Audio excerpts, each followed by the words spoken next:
السلام علیکم ناظرین، میں ہوں حاج آصف بٹ، آپ کا میزبان پروگرام عرفان و سیاست کے ساتھ۔ بڑی گرم خبر ہے اور وقت گزرنے کے ساتھ ساتھ اس کی گرمی اور حرارت میں مزید اضافہ ہوتا چلا جا رہا ہے۔ بظاہر ہو سکتا ہے کچھ کے لیے یہ خبر چھوٹی ہو، لیکن باطن کے لحاظ سے یہ بہت بڑی خبر ہے۔ 6 ججز نے خط لکھا ہے سپریم جوڈیشل کونسل کو۔ اس خط کے بارے میں آپ جان چکے ہوں گے کہ کن خدشات کا اظہار کیا ہے ان ججز نے۔ اس میں جو پرمذاق پہلو ہے جو سامنے آیا ہے وہ یہ ہے، جس پہ آج مجھے یہ دوبارہ ولاگ کرنا پڑ رہا، حالانکہ اس پر میں پہلے ولاگ کر چکا ہوں، کہ قاضی فائز عیسیٰ نے فل کورٹ یعنی فل بینچ قائم کر کے اس میں جائزہ لیا ہے ججز کے اعتراضات کا یا ان کی شکایات کا۔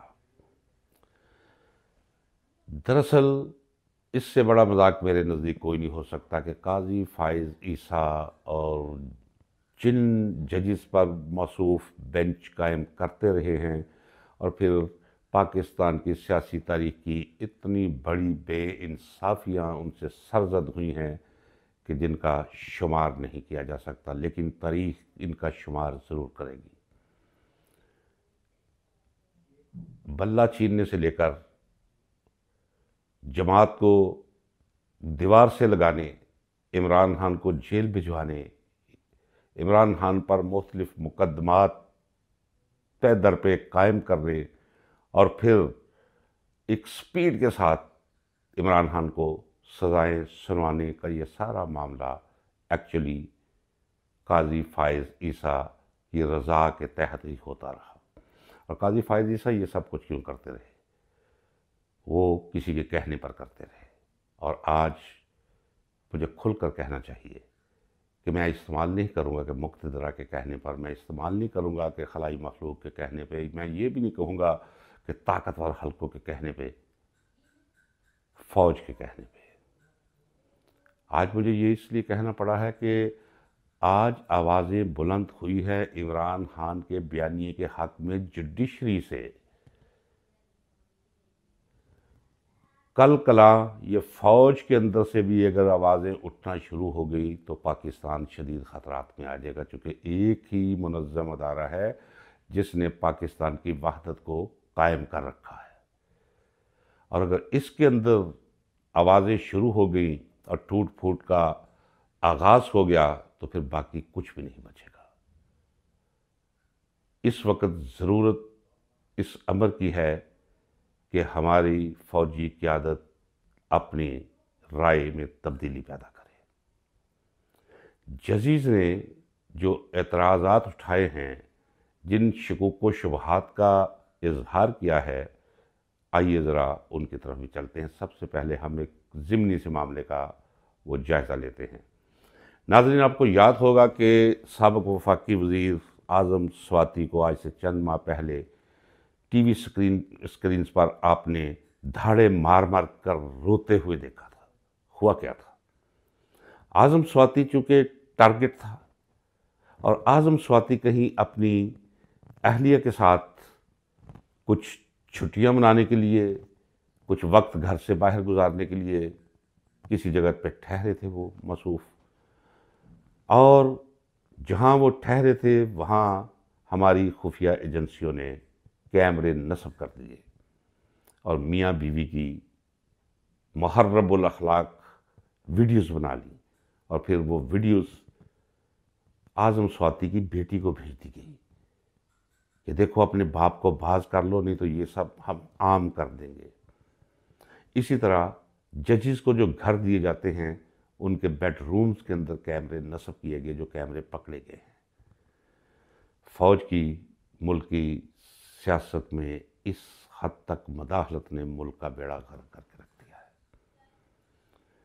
اس وقت صورتحال یہ ہے کہ اگر 100 لوگوں سے پوچھا جائے فوج کے بارے میں تو کسی کی زبان سے محبت امیز کلمات نہیں نکلیں گے۔ یہ ایک المیہ ہے۔ حالی المیہ نہیں، یہ خوفناک پہلو ہے۔ پاکستان جغرافی حوالے سے جہاں پھنسا ہوا ہے اور اس کے ایٹمی اثاثوں پر جس کی نظر ہے، اور ان ایٹمی اثاثوں سے محروم کرنے کے لیے جو حرب انٹرنیشنل اسٹیبلشمنٹ بروئے کار لا رہی ہے، دوسرے بھارت ہمارے مشرق میں ہے، افغانستان ہمارے شمال میں ہے، ایران ہمارے مغرب میں واقع ہے، اور ایک طرف سمندر ہے۔ یہ تینوں ہمسایہ ممالک ہمارے اس وقت دشمنی کے دائرے میں کھڑے ہیں۔ تو یہ ہے ہماری جغرافی کیفیت، اور بھارت نے آدھا پاکستان ہم سے جدا کر دیا۔ بھارت کی جرت نہیں تھی کہ وہ یہ کچھ کر سکتا، وہ المیہ اور وہ سانحہ ہمارے ساتھ ناظرین کبھی پیش نہ آتا اگر ہم نے خود اس کے لیے زمین تیار اور ہموار نہ کی ہوتی۔ آج میں پھر کہہ رہا ہوں اپنے سیاسی شعور اور تجربے کی بنا پر کہ سن 70 سے زیادہ خوفناک حالات ہیں اس ملک میں، جو باقی رہ گیا ہے، جو باقی بچ گیا ہے۔ میں نے جو ذکر کیا کہ فوج کے اندر وہ بھی ہمارے بھائی ہیں، وہ بھی ہمیں میں سے ہیں، وہ بھی پاکستانی ہیں۔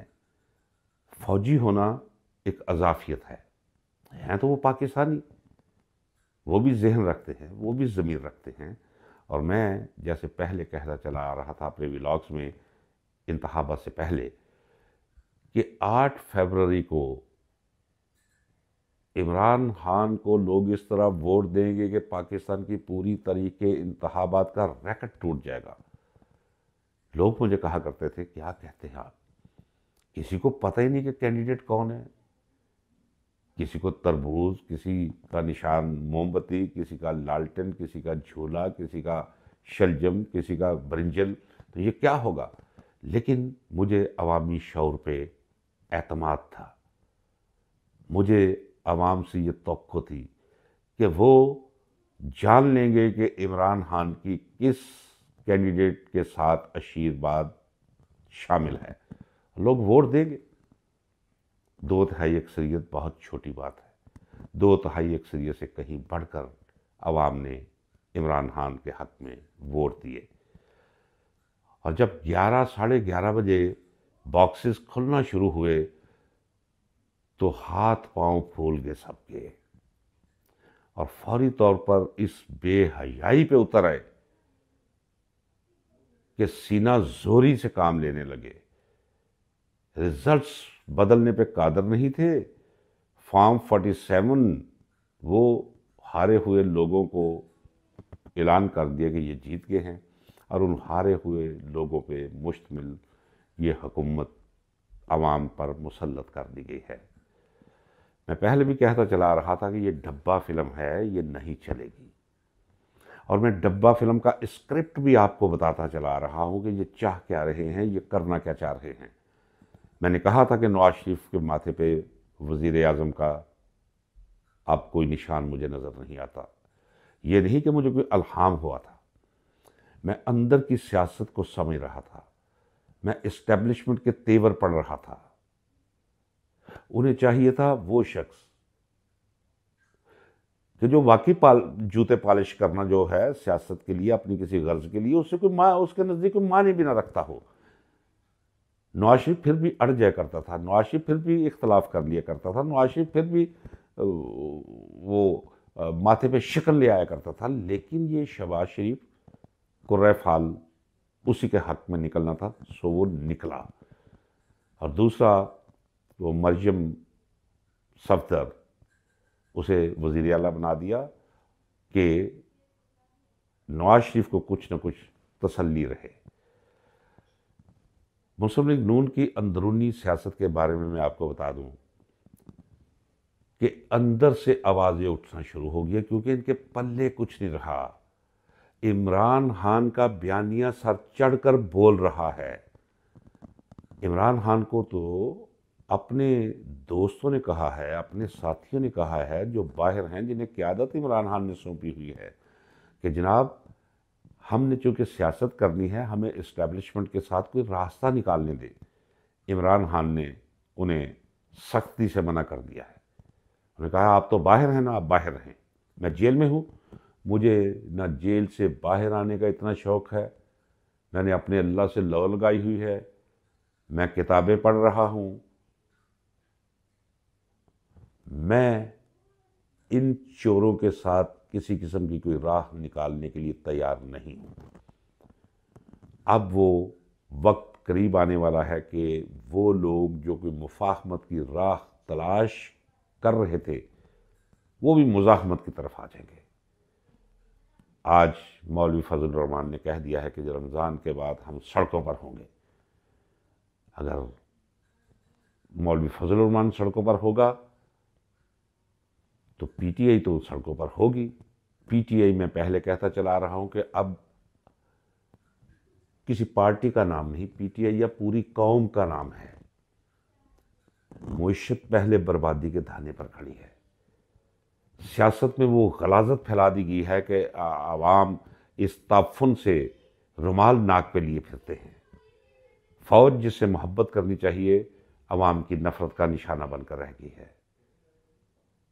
اب وقت ہے، میں عاصم منیر آرمی چیف ان سے گزارش کرتا ہوں کہ اب بھی وقت ہے، اس ڈبہ فلم سے قوم کو چھٹکارا دلائیے۔ جو آج میں کہہ رہا ہوں کل سڑکوں پہ یہ نعرے گونجیں گے کہ ان انتخابات کو کل عدم قرار دیں۔ اب وہ 70 جیتی ہوئی سیٹیں واپس لینے سے معاملہ آگے جا چکا ہے۔ ایک دفعہ کوئی بات نہیں، قوم کا وقت ضائع نہیں ہوگا، قوموں کے بننے میں کچھ مشکل مراحل سے گزرنا پڑتا ہے۔ نئے انتخابات کے علاوہ کوئی چارہ نہیں۔ فوج اپنے آپ کو سیاسی معاملہ سے کلی طور پر علیحدہ کر لے۔ اگر کلی طور پر علیحدہ نہیں کیا تو میں پھر یہی کہتا ہوں کہ اپنے تجربے کی بنا پر میں کہہ سکتا ہوں کہ خدا نہ کرے پاکستان کا وجود خطرے میں ہے۔ پھر پتہ نہیں کہ جو لوگ کہہ رہے ہیں انٹرنیشنل سطح پہ جو تجزیے کیے گئے ہیں کہ 2030 سے پہلے پاکستان دنیا کے نقشے سے ختم ہو چکا ہوگا، اللہ کرے وہ غلط ثابت ہو۔ یہ غلط اسی طرح ہو سکتا ہے کہ فوج اپنے فرائض منصبی تک محدود ہو جائے اور آئندہ سیاست میں دخل اندازی سے توبہ کر لے۔ اس کے علاوہ کوئی دوسرا راستہ نہیں۔ جتنی جلد ہو سکے عمران خان کے ساتھ مصالحت کی راہ نکالی جائے۔ عمران خان پاکستان ہے، پاکستان کو زیادہ دیر تک قید نہیں رکھا جا سکتا۔ اللہ حافظ، ملتے ہیں اگلے ولاگ۔